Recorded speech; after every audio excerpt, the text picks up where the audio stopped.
मुंबई बंगळुरू महामार्गावरून 4 तासांनंतर आंदोलकांना हटवण्यात आले। नसरापूर ग्रामस्थांच्या आंदोलनामुळे वाहतूक कोंडी झाली होती। पोलिसांनी आंदोलकांना हटवले। महामार्गावरील वाहतूक सुरू झाली।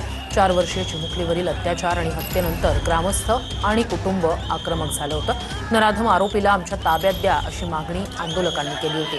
आरोपीला फाशीची शिक्षा देण्याचा पूर्ण प्रयत्न असल्याचं पोलीस आयुक्त अमितेश कुमार यांनी सांगितलं। विस्तृतरीत्याने त्यांचे मुलींचे वडील सोबत चर्चा झाली, त्यांचे नातेवाईकांसोबत चर्चा झाली।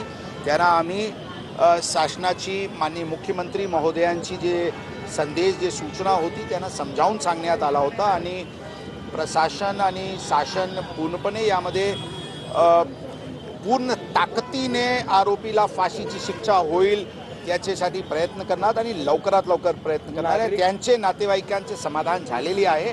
नातेवाईकांचे एकच म्हणणं होता की काही त्यांचे मनात विषय झाली मला निरोप देणार आहे। आम्ही त्यांचे घरी जाऊन त्यांना भेटून परत काही असतील विषय तर त्याचे